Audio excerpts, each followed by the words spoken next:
Hello, hello, hello! Welcome back sa ating channel, mga Itechiwaria! Ang chika sa inyong lahat! In today's video, pag-uusapan naman natin ang legit, yes, legit Itechiwaria! Kung napapansin nyo, never ko pa itong naitopic sa isa sa mga video natin. Kasi ano man nangyari, Team Marcos? Bakit di mo tinatopic si Itechi? Well, aaliman natin kung bakit ba hindi ko tinatopic Iteching legit na utangan. Talaga naman. Sikat na sikat ite, and of course, very convenient siya kasi nga nasa Shopee app lang siya. Sino ba ang tinutukoy ko? Siya I see.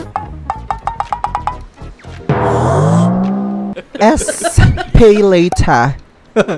Taray! Yes, siya si Pay later or Shopee Pay later. Tama ba?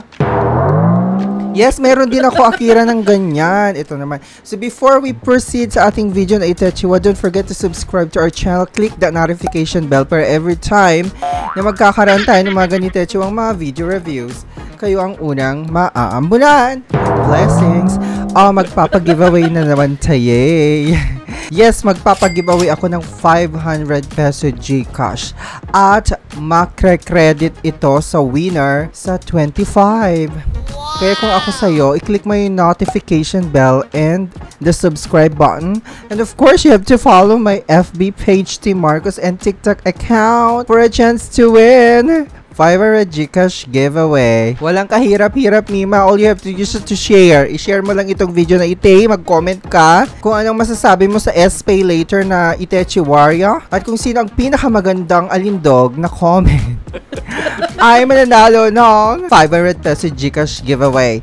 Maisisend yan sa 25. Taray, so simulan na natin ang bakbakan dito. Sino ba Itechiwaria yung si Pay later? Okay, kung napapansin nyo, dun sa dun sa account nyo mismo sa Shopee. Okay, open nyo lang yung Shopee ninyo, tapos punta kayo ng me.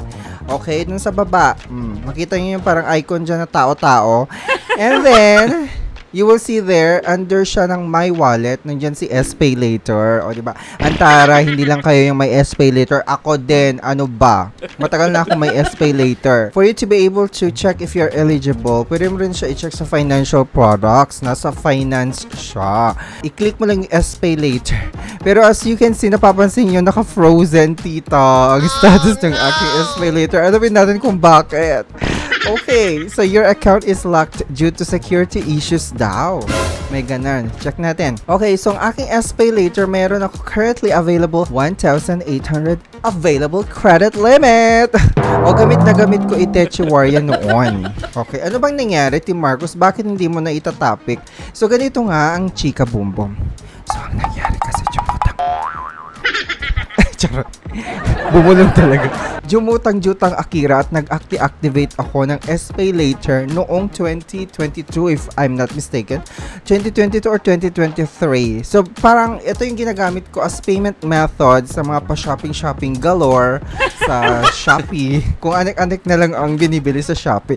I remember once more bumili ako ng dildo.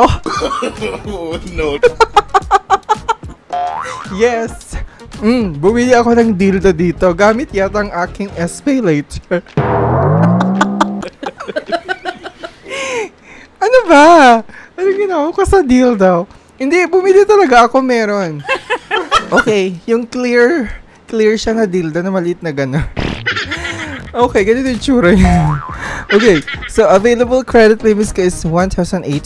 Ano ba nangyari, Timar? Pero, antaray ha. Wala na akong jutang-jutang dito. Zero ang balance ko, tita. So, ibig sabihin fully paid na Akira Ditechi. Pero, ang sinasabi dito, your Pay later account has been restricted. Okay, bakit kaya? Oh no! Alright, as you can see, ang current bill ko wala nga, zero, diba? Bayad na ako dito. Okay, before we deep dive into the reason why, kung bakit restricted or frozen ang aking account, alamin natin, sino ba ito? Bakit ba kailangan natin ng Pay later sa mga panahong Itechi? Lalo siya Shopee, hindi ba? Kasi napaka-convenient ang Pay later, tita. Instead of you magbayad-bayad ka ng cash, Pay later na lang. Gamitin mo yung credit limit para tumaas yung credit limit. And more chances to win para mapaganda. And you can build your credit score. kapag ginamit-gamit mo Itechiwarya at saka lagi kang nagbabayad on time. Eventually, tataas ang credit score mo. Kasi itong si SPayLater, syempre legit siya. Aside from SEC registered siya, meron din siyang CIC. Submitting entity ito, tita. Yes. Nagsasubmit sila ng inyong payment history sa CIC. So, bakit nga ba hindi ko magamit si SPayLater? So, ito yung alamin na natin. So, as per checking sa kanilang FAQ, what should I do if my SPayLater account is frozen? Kanina is frozen kasi naka-frozen status ng aking SPayLater. Your SPayLater account is frozen because you have an outstanding SPayLater bill that has not been settled? Ha? Talaga? Zero na nga. Fully paid na ako. Wala na akong pagkakajutang dito sa SPayLater. Bakit? Sinasabi na may outstanding balance pa daw ako? Tapos sabi niya, to reactivate your account, please settle your outstanding balance. Once that balance is fully paid talaga. Fully paid. The account will be reactivated within 24 to 48 hours. Na-try ko na to before. Okay, nag-request ako ng reactivation sa customer service nila. Kaso wala tita. Pero ita-try ulit natin. So yun daw yung reason. Pero I'm confused kasi zero balance na ako eh. O talagang sinadya nyo na hindi nyo na ako pagamitin. Okay, so ang ginawa ko tita, so nag-reach out na naman ako sa customer service nila. Syempre, nag-Face ID authentication na Kira para ma-make sure na ako talaga yung nagre-reach out sa kanila siguro. And then, ni-require ako to set up a PIN, Shopee Pay PIN daw. And then, may pa-urgent action required. Keep access to Shopee Pay services by completing either of the actions below, sabi niya. So, verify ko lang yung aking impormasyon. Sa Shopee Pay ata to eh. Okay. So, anyways, nag-fill out ako dito. And then, sinubmit ko yung aking impormasyon. We are verifying your ID due to high volume of applications. The process may take longer, sabi niya. And then, tita, nag-follow up ako. Sinabi ko sa kanya, SPayLater frozen or banned sa kanilang chatbot. Sabi dito, make sure to always pay your outstanding SPayLater bills on time to avoid SPayLater account restrictions. Tapos sabi dito, we deeply apologize for any inconvenience caused while using SPayLater. Upon reviewing your account, it appears that your SPayLater has been restricted due to a history of late payment. Repayments. Oo nga.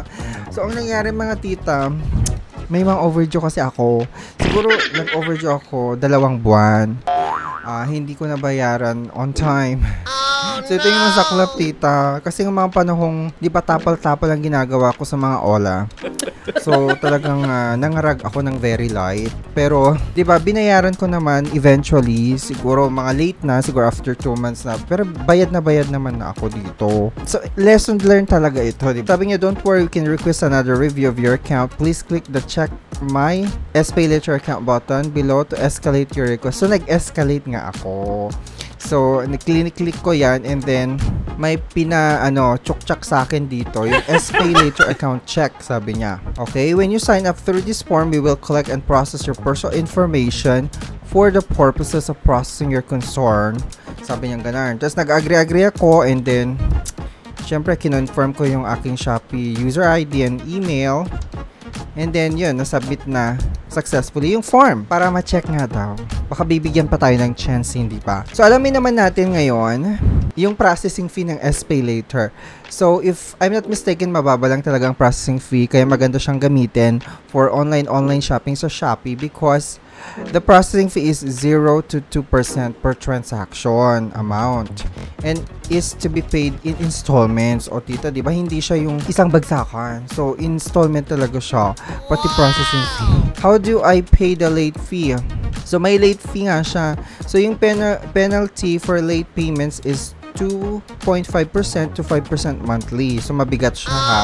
So, yun yung binayaran ko talaga para lang maklear ko na yung jutang ko para hindi na lumaki.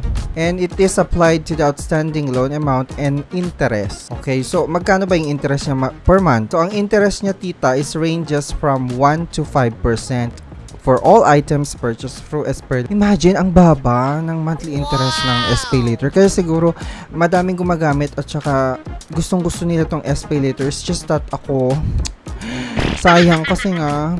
Ang dami kong late payments dito. Nakakainis kasi itong mga Ola na to eh. So may mga pa-promo sila or discount sila na minsan nag-0% interest sila sa mga selected items. Bundle deals are excluded from the 0% interest promo. Make sure to check out 0% deals separately. Kasi may mga ganyan silang 0% installment, 0% interest, item, mga ganon. May mga ganyan. Watch out the ano na lang, mga promo sa Shopee. So maganda to mga tita na ano, panimula bilang isang jutangera at mahilig mag-shopping at user talaga ng shop. Alagaan nyo lang talaga kasi sayang yun sa akin eh. Ang dami kong late payments. Pero bayad na ako. Wala na talaga akong pagkakajutang sa kanila. Hindi ko lang talaga naalagaan, mga mima. So, any comments? Any thoughts? Kung ano yung experience nyo sa SPay Later, pa-comment naman and share. Magbigay naman kayo ng give me idea kung paano ko ito ma-reactivate. Kasi nga, dininay nga ako. Ayaw na nilang i-reactivate. Baka naman Shopee. Magbabayad na ako. Promise. Talaga, mukha na mapagbigyan yung knocker. Last chance na ite. Charis. So, yun lang. Okay lang naman kung hindi ako pagbibigyan. But anyways, I will try my best again. Pero sana, diba, hindi dito magtatapos yung relationship natin, Shopee or SPay Later. Charis! So, anyway, pa-comment and share na sa inyong experience. Magkano ba ang credit limit ninyo? Balita ko, nag-i-increase talaga siya ng credit limit at saka parang very generous siya when it comes to pa-increase ng credit limit. Oh, balitaan nyo naman, Akira. So anyways, maraming salamat sa pagtutok na naman sa video na ite. So again, click the notification bell and subscribe. Follow my Facebook page na Team Marcos and my TikTok account for a chance to win 500 peso giveaway. Mamimili ako ng pinakamagandang alindog comment sa video na ite about SPay Later. Siya ang mananalo ng 500 peso Gcash giveaway! Ibibigay ko yan sa May 25. Maraming salamat mga Itechi Warrior for supporting! Be a responsible jutangera! Wait lang, may tawag ako. Nandali. Sino to? Sino ite? Hala, baka si ano to? Mukha dyan. Si mukha na naman. Yes, hello. Sino ite? No. Hi, nagbayad na ako. Ha? 10,000? Hoy. Wala akong ano dyan, late payments ha. Huwag mo ako sinasabi ng ganyan, nagbabayad na ako. I'm a changed person. Alam ko na ang obligasyon ko, kaya tigil-tigilan mo ako. Ini-scam mo ako, no? Oh, no! Nagkamali ka nang i-scamin. Kasi scammer din ako. Charis!